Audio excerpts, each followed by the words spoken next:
So, good morning once again. So, today is a lesson, I think I can say is a video for plus one class, especially because I am getting so many messages that ma'am plus one की भी video जो है वो बनाइए आप. So, for them, today I will explain the lesson number 1 of plus one class, that is economics and economy. Is it clear. So before देखो, आप अभी प्लस वन में आए हो, तो प्लस वन में आए हो, आपको इकोनॉमिक्स जो आपने 10th तक पढ़ी है that is all about the actually that a part of SST. But that is a different thing, that economics is a part of SST. But क्योंकि इकोनॉमिक्स की जो फील्ड है जो आपने पहले पढ़ी है दैट इज अ लाइक कि SST का एक पार्ट है. उसमें आपने जो 10th के चैप्टर्स किए हैं, थोड़ा बहुत आपने उसमें ग्लोबलाइजेशन पढ़ा है, मनी के बारे में पढ़ा है, सो दीज टाइप. बट यहाँ पे जो इकोनॉमिक्स हम पढ़ेंगे वो टोटली डिफरेंट है, because from today I will tell you about the origin कि जो इकोनॉमिक्स है वो स्टार्ट कहाँ से हुई. Is it clear? First the word which we write that is economics, क्योंकि प्लस वन में जो आप इकोनॉमिक्स पढ़ोगे that is a new subject, और जो आपने 10th तक पढ़ी है that is a part, SST का पार्ट था. तो before I start the first chapter I want to clear the meaning of economics which you are going to study in 2 or more than 2 classes in the future. That is कि जो economics है, economics जो word है, this word is taken from the Greek word. ये क्या है? Greek word से लिया गया वर्ड है. क्लियर है जी? और ग्रीक वर्ड से लिया हुआ word, it is comprise from the 2 word oikos plus Naimish.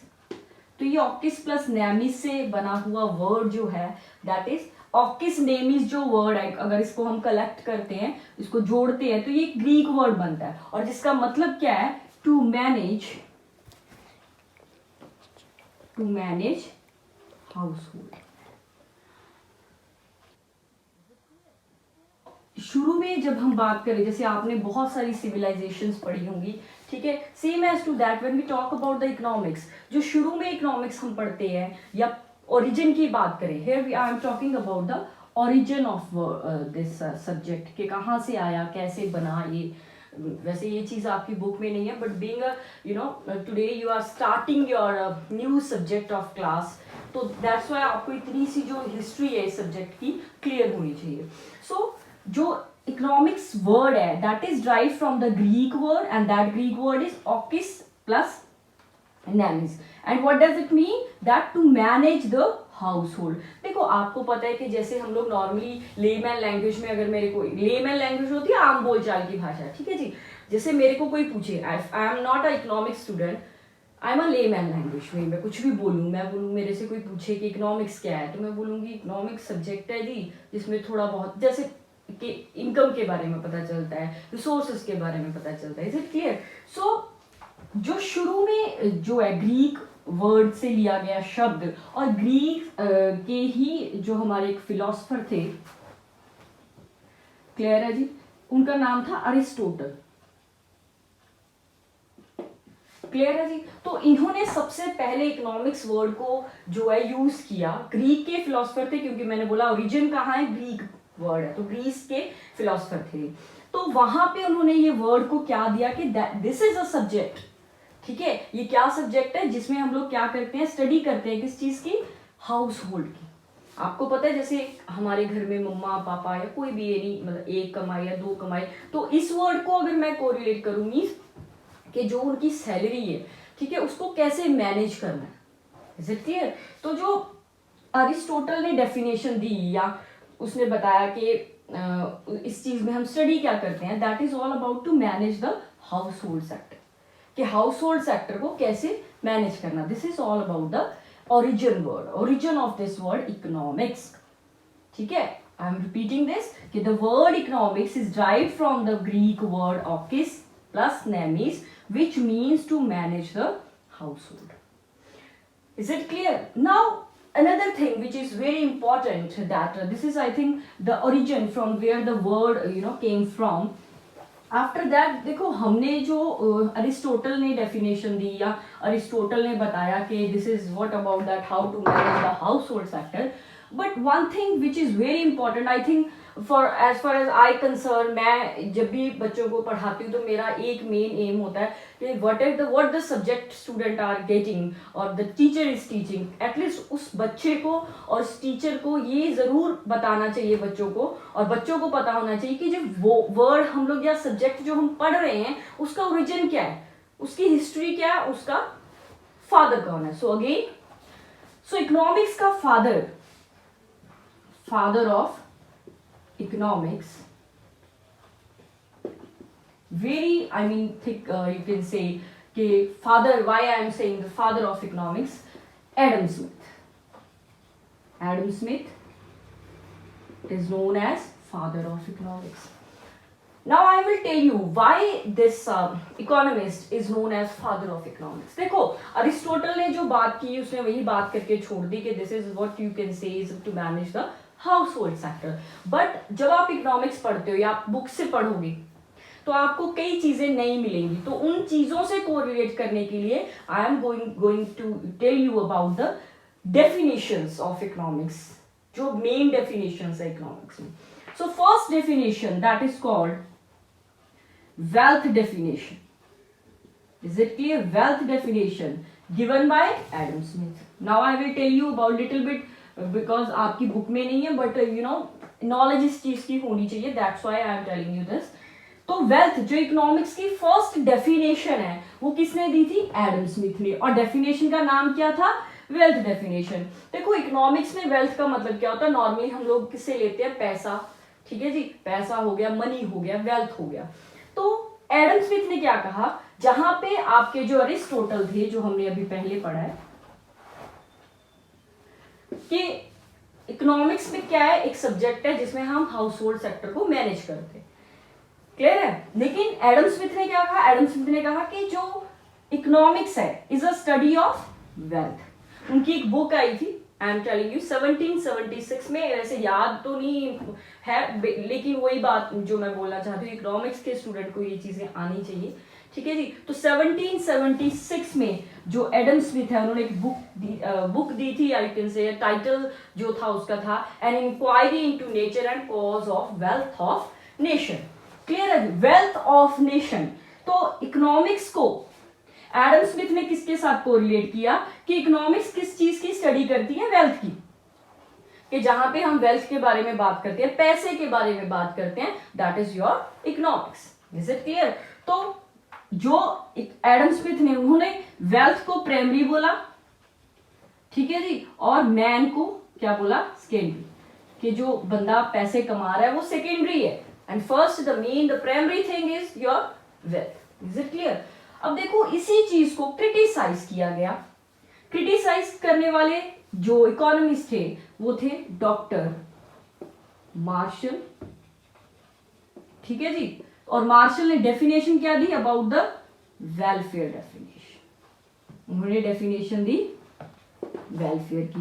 देखो, आपको पता है वेलफेयर क्या होता है? Welfare normally whenever we talk about, जो 10th तक आपने पढ़ा है कि पब्लिक और प्राइवेट सेक्टर दो तरह के सेक्टर्स होते हैं. जो public sector that always do whatever is for the public, for welfare of the public, welfare of the society. तो जो वेलफेयर है according to the Marshall theory, Marshall ने क्या बोला कि economics is a study of welfare of economy. Clear? कि लोगों का भला करना है. तो लोगों का भला करना इट मींस, इन्होंने क्या बोला? इन्होंने वेलफेयर को प्राइमरी बोला और सेकेंडरी किसको बोला? मनी को या वेल्थ को. क्लियर है जी? सो ये दो definitions, you I think it's clear to you. So third definition, जो थर्ड डेफिनेशन है हमारी, तो third definition was given by first, जो आपकी बुक में है. आपने बाद में मेरे को बोला था मैम आपने स्केर्सिटी के बारे में मैं बताया, तो that's why I am clearing that thing. तो थर्ड डेफिनेशन थी स्केर्सिटी डेफिनेशन. स्केर्सिटी डेफिनेशन का किसने दी थी? रॉबिन्स ने.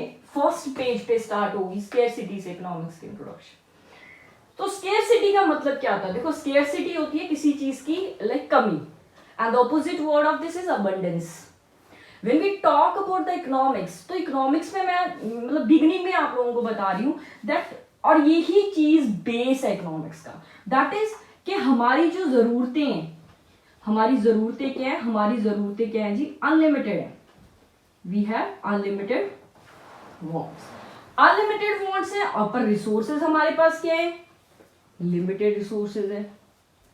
ठीक है जी, हमारे जो पास जो रिसोर्सेज है वो लिमिटेड है। ठीक है, और इकोनॉमिक्स हमें क्या सिखाती है, इकोनॉमिक्स हमें सिखाती है कि how we can get maximum satisfaction from our limited resources, कि लिमिटेड रिसोर्सेज में से हमें कैसे हमारी जो अनलिमिटेड वांट्स को हम पूरा कर सकते हैं। Is it clear? तो अनलिमिटेड वांट्स हम कैसे पूरी कर सकते हैं? Firstly I want to clear this thing here that scarcity का मतलब क्या हुआ कि लिमिटेड रिसोर्सेज, हमारे पास रिसोर्सेज क्या है, वो लिमिटेड है। If we are using unlessly का कोई जरूरत भी नहीं है, then we also we are using that resources, it means that we are exploiting the resources, we are not exploiting in a productive manner. Is it clear? तो this is the main funda, I think, जो मैंने ये diagram आपको table या you can say बना के बताया, so this is what के इकोनॉमिक्स जिस पे बेस है। जिसको ये समझ में आ गया, इट मीन्स इकोनॉमिक्स समझ में आ गई, +1 की chapter number 1। Is it clear? तो डेफिनेशन जो रॉबिन्सन ने दी थी, वो डेफिनेशन में उन्होंने क्या बोला कि हर एक रिसोर्स जो होता है वो स्केयर होता है, स्केयरसिटी होती है, पर अलॉन्ग विद दैट उन्होंने क्या बोला, पर उसके अल्टरनेटिव यूजेस भी होते हैं। अल्टरनेटिव यूज का मतलब क्या है? आई am taking example of milk here. देखो जो मिल्क है, मिल्क एक रिसोर्स, हमने उसको एग्जांपल लिया कि जो मिल्क है जी स्केयर है। हर एक फैमिली में, चलो जिनके घर में जो है अपने खुद का भी है, खुद का इन द सेंस के they have doing that, they have cows and buffaloes, but जो लेती है डेली, जिनकी कंजम्पशन होती है फ्रॉम द आउटसाइड, तो वो मिल्क जो है that is one resource, you can say one resource, और you can say scarce resource, because हर एक घर में, किसी के घर में 5 kg आता है, कोई 1 kg लेता है, anything that is the depend upon the consumption of that milk in that family. तो अब मिल्क हमारे पास क्या आ गया जी, एक स्केयर रिसोर्सेज है। Now this milk we can use in different manner, that is called the alternative use. कि जी चलो मान लिया हमारे पास रिसोर्सेज क्या है, हमारे पास रिसोर्सेज क्या है, स्केयर है, लेकिन we can use that scarce resources in alternative ways. अब हाउ? मेरे घर में if I am saying that 5 kg milk आता है, तो उसी 5 kg मिल्क में I can do number of things. Is it clear? Like घर में छोटा बच्चा है, वो भी उसको मिल्क ले रहा है, ठीक है जी, हम लोग टी के लिए यूज कर रहे हैं, हम लोग उसको कॉफी के लिए यूज कर रहे हैं, we are using for making curd also, curd बनाने के लिए उसको। तो मतलब क्या हुआ कि रिसोर्स क्या है, एक ही है, कर्ड, सॉरी मिल्क, लेकिन हम उसको नंबर ऑफ फॉर्म्स में यूज कर रहे हैं। Is it clear? So this is called the scarcity resources having alternative use. Same as you can say, आप example ले सकते हो उसकी kerosene oil की। Kerosene oil can be used in the that stove also, ठीक है जी, और kerosene oil can be used for like you can say lalten and that type of thing. So these all are the examples of the third definition that is given by Robinson, and the definition called scarcity resources having alternate use. Now 3 definition जो हमने अभी तक की हैं, and the last definition also known as best definition of economics, that is growth. ये चीजें आपको बेटा आपकी बुक में तो नहीं मिलेंगी, but these are important things. So growth oriented definition, and this definition was given by Samuelson. Definition the, that is growth oriented definition. Why this definition is called best? क्योंकि इसने जो ऊपर की तीनों definitions हमने की हैं अभी, उनको अपनी definition में conclude कर दिया।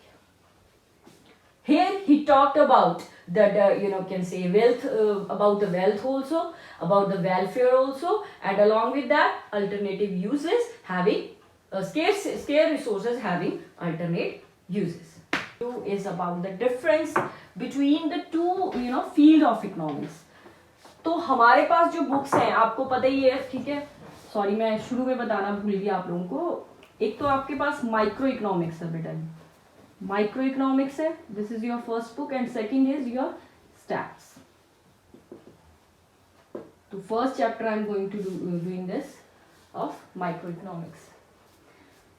तो अभी इसी के साथ अब मैंने जो है माइक्रो वर्ड लिखा है, तो I am correlating this thing with this. Now the thing is difference between, this is very important. जब आप +2 में हो जाओगे तो भी फर्स्ट भी हम यहीं से स्टार्ट करेंगे, ठीक है जी, sorry same thing. So the difference between micro and macro economics. अब देखो नॉर्मली अगर मैं किसी छोटे बच्चे को बोलूं कि इसमें डिफरेंस बताओ, तो वो क्या कहेगा कि जी ए यहाँ पे तो आई डाली हुई है और यहाँ पे ए डाली हुई है, तो मैं यहीं से स्टार्ट करने लगी हूँ.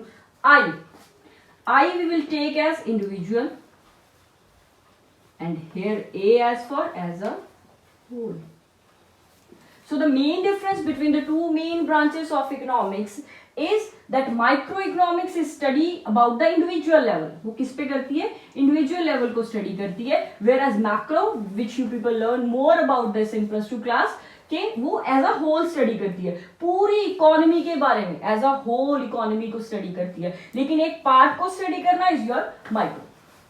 Okay? अगर मैं इनकम के बारे में बात कर रही हूँ, ठीक है, तो यहां पे मेरे पास नेशनल इनकम आएगी. ठीक है, आपने 10th में अभी किया है ना, वो PQLI HDI क्या चीज करता है, वो इनकम, नेशनल इनकम को काउंट करता है.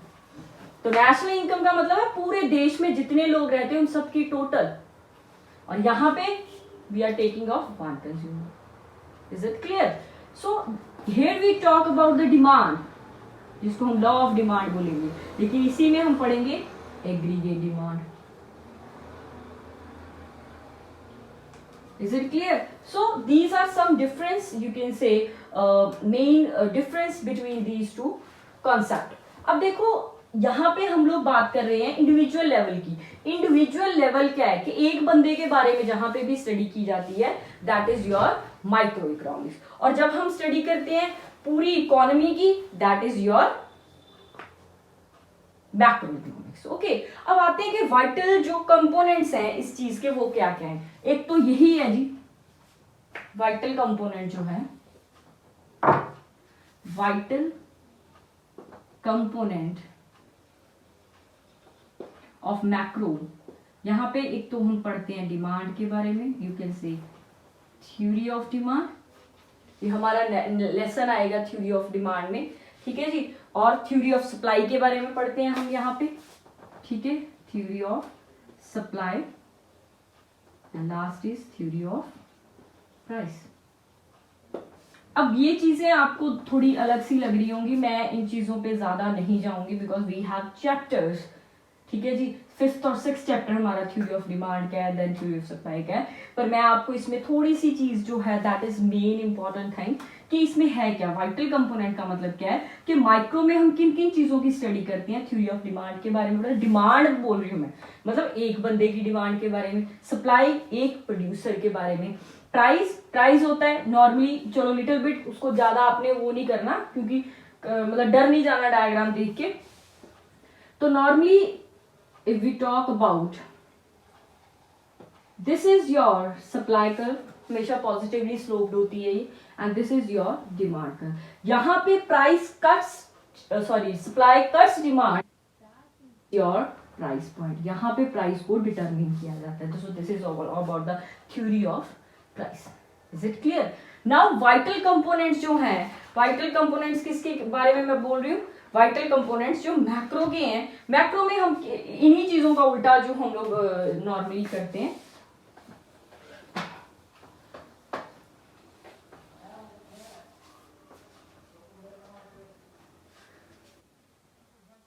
कंपोनेंट्स, इसमें क्या आता है, इक्विलिब्रियम आता है.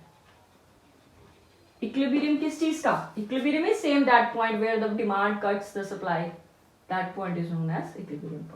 तो यहाँ पे अब डिमांड मैंने लिखा था, यहाँ डिमांड, यहाँ एग्रीगेट डिमांड. तो इक्विलिब्रियम कहाँ, जहां पे ये दोनों बराबर हो गए. डिसइक्विलिब्रियम कब, यहाँ पे भी डिसइक्विलिब्रियम। दोनों में फर्क है, यहाँ पे एडी ज्यादा हो जाए, अगर यहाँ पे एडी कम हो जाए। These are the vital components of both the branches of economics, micro and macro. So this is again the first question. First question which you have to do is define economics. एक और चीज बेटा, please check it out in your book also. Book में जो definition दी हुई है second और third page पे, वहां पे लिखा हुआ economics is a subject matter. Economics subject matter नहीं है, it is a economics is a subject matter नहीं है। मैटर मैं आपको बाद में बताऊंगी, वहां पे मैटर लिखा हुआ है, economics is a subject matter which deal day and वो, तो वो चीज आपने नहीं करनी, मैटर को काट देना। सो फर्स्ट क्वेश्चन जो आपने करना है that is define economics, is it clear. Second question जो आपने करना है that is difference between micro and macro economics, ठीक है। और ये तो 1-1 मार्क के क्वेश्चंस हैं, vital components of both the sectors, is it clear. So after that मैं लिटिल बिट आपको बताना चाहूंगी, you can just you know make that in form of table.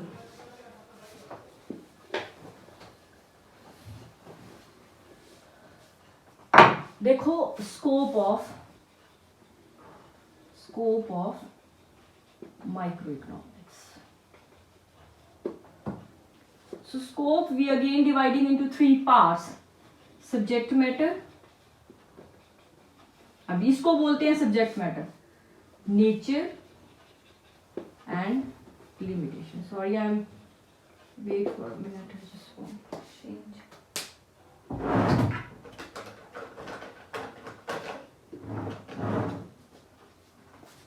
So subject matter का मतलब अगेन होता है बाउंड्री, किसी सब्जेक्ट की बाउंड्री क्या है, या उस सब्जेक्ट में हम लोग पढ़ते क्या कुछ है, what we are studying in that subject.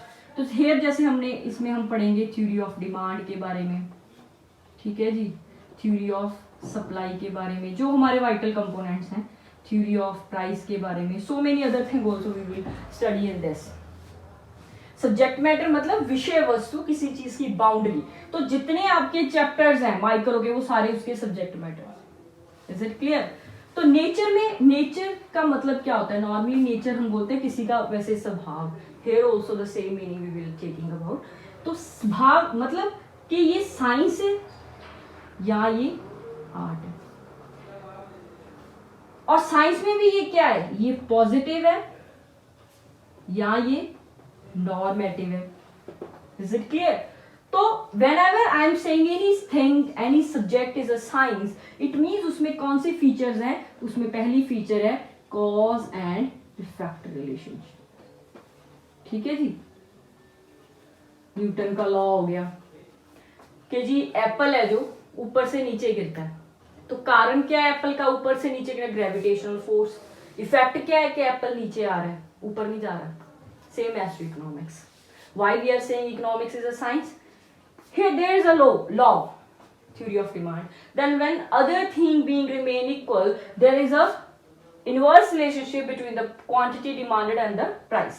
So जैसे जैसे प्राइस कम होती जाती है वैसे वैसे डिमांड बढ़ती है। तो कारण क्या हुआ, प्राइस का कम होना, और इफेक्ट क्या हुआ, डिमांड का बढ़ना।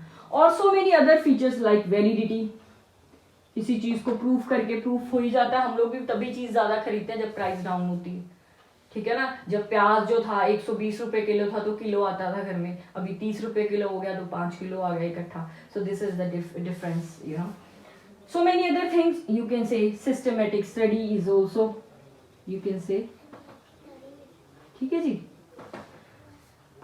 तो आर्ट का मतलब क्या होता है, art means which is giving are practical knowledge, जो हमें कोई प्रैक्टिकल नॉलेज दे, ठीक है। नाउ पॉजिटिव एंड नॉर्मेटिव का मतलब क्या है, पॉजिटिव का मतलब है कि किसी सब्जेक्ट में हम क्या पढ़ रहे हैं, व्हाट इज कोई चीज के बारे में पता चलता है कि क्या ये क्या है, what is price, what is unemployment, what is poverty, it is positive science. Normative जब मैं बोलूंगी व्हाट आउट टू बी या व्हाट शुड बी, क्या होना चाहिए। सो एक आपने ये डिफरेंस करना है, difference between positive and normative science. Is it clear? तो वैलिडिटी की, उसके बाद आता है कि validity. When we talk about the validity of this, कि देखो व्हाट इज मतलब प्रेजेंट की बात कर रही हूँ कि कोई चीज क्या है, और यहां पे मैं किसकी बात कर रही हूँ, आउट टू बी क्या होना चाहिए, मीन्स प्रेजेंट पास्ट फ्यूचर तक की बात करूंगी, but here I will talk about only present. ठीक है जी। So another thing which is you can say, जो फैक्ट्स एंड फिगर्स हैं उनको वेरीफाई किया जाता है, इसमें यहां पे नहीं किया जाता। ठीक है जी। सो दिस डिफरेंस आपने करना है इसका, अपना पॉजिटिव का और नॉर्मेटिव का। सो लिमिटेशन में हमारे पास क्या आता है कि लिमिटेशंस, इस सब्जेक्ट में लिमिटेशंस क्या क्या है, तो माइक्रो इकोनॉमिक्स जो लिमिटेशंस है वो क्या है कि whenever we talk about the macro economics, तो माइक्रो मींस कुछ ही पार्ट पढ़ा जाएगा, बाकी पार्ट को it ignore the economy as a whole. Clear है? तो these are the basic you can say limitations of micro economics के, जो इसकी जो है वो limitations. Is it clear? So the last topic, I think I want to conclude this after the last topic, and the last topic is about, ये तो आपको बिल्कुल easy जो है लगेगा, that is about economics के बारे में मैंने आपको बता दिया। Now the last topic is your economy। तो economy, कहीं से भी कोई भी इंडिविजुअल कुछ भी कमाता है, from where he or she is getting his livelihood, that is called the economy। Clear है? देखो आपको मैं एक चीज यहां पे और बता दूं कि एक इकोनॉमिक सर्कल होता है, एक इकोनॉमिक सर्कल है,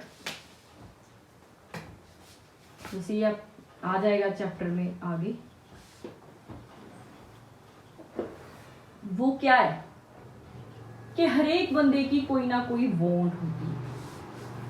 क्लियर है? उस वांट को पूरा करने के लिए वो क्या करता है, एफर्ट्स करता है, और फिर उसको क्या मिलती है, वेल्थ मिलती है, और फिर वो वेल्थ से अपनी जरूरत को पूरा कर लेता है, और उसको क्या मिलती है, satisfaction. This is called economic circle. Now I am taking this as example. Say for example मेरा एक वांट है, मेरी एक डिमांड है that I want to buy a car. ठीक है जी, अच्छी वाली कार, बड़ी वाली कार लेनी है, तो उस कार को खरीदने के लिए मैं एफर्ट्स करूंगी। ठीक है, एफर्ट्स करके like I can you can से लाइक मैं कोई जॉब करूंगी या anything that give me a financial help, और जब एफर्ट्स कर लिए मेरे को बदले में क्या मिल गया, वेल्थ, पैसा, और उस पैसे से मैंने जब उस चीज को खरीदा तो मेरी वांट जो है पूरी होगी। लो जी, फिर पंगा पड़ गया कि अब मैंने गाड़ी तो खरीद ली, ठीक है, that in economics that is called demonstration effect. तो मेरे जो नेबर है उन्होंने और बड़ी ले ली, अब मेरी वांट एक और तैयार होगी, कौन सी, वैसी लेनी है जैसी वो लेके आए। So again I will do efforts getting the wealth then satisfaction. So this is called the economic circle. तो इकोनॉमी के बारे में वी आर टॉकिंग अबाउट। तो इकोनॉमी बेटा जी तीन तरह की जो है बेसिकली होती है, ठीक है, जिसको हम लेते हैं। एक तो होती है planned economy, centrally planned economy, clear है जी। और दूसरी हमारे पास आती है free economy, and third is your mixed economy. तो लिटिल बिट वैसे तो ये चीजें आपको पता ही हैं, पर फिर भी I want to clear this you know. देखो जी, इसको बना लो अपना पब्लिक सेक्टर, ठीक है, इसको बना लो प्राइवेट, जल्दी क्लियर हो जाएगा। सेंट्रली प्लान मतलब प्लान कौन करेगा, गवर्नमेंट करेगी। गवर्नमेंट कर रही है तो मेन एम क्या होगा, वेलफेयर। यहां पे प्राइवेट सेक्टर है, कल्ला बंदा बैठा, वो क्या करेगा, अपना प्रॉफिट मोटिव होगा उसका। और मिक्स्ड क्या है, वो वेलफेयर भी करेगी और प्रॉफिट भी कमाएगी। And Indian economy is your mixed economy. If you talk about Indian economy, हमारे देश में जो है प्राइवेट भी है, पब्लिक भी है, और that's why we are saying it is a mixed economy. Clear है? जो भी डिसीजंस लिए जाते हैं पब्लिक में वो गवर्नमेंट लेती है, यहाँ पे प्राइवेट ऑनर लेता है जो भी रिसोर्सेज का होता है, और वेलफेयर योर मिक्स्ड इकोनॉमी सारे लेते हैं। तो ये भी आपने तीनों का डिफरेंस है जो कर लेना है। So question 4 questions in first chapter, मैंने आपको फर्स्ट चैप्टर कंप्लीट हो गया अपना, ठीक है जी। सो फर्स्ट चैप्टर जो है कंप्लीट भी हो गया, और साथ में मैंने आपको 4 और 5 क्वेश्चंस भी दिए हैं that you will have to do as a homework. And I think जो मैंने कराया आपको समझ में आया होगा। So please try this at your home from your book also. I think क्योंकि ये प्रॉब्लम होने के कारण कई बच्चों के पास बुक्स भी नहीं है, but the way I am talking, I am teaching you, you know, I don't think you know need that. So thanks for watching my video. Hope you people enjoy this, and along with that you people now able to understand about the what's first chapter, that is about the economics and economy. So I gave you I think 4 or 5 questions which you have to do as a homework. और any query, और अगर आपको लगा कुछ भी topic समझ में नहीं आया तो आप you can send me message. Okay, and if you like the video, please comment, like and subscribe my page Brain Sharp.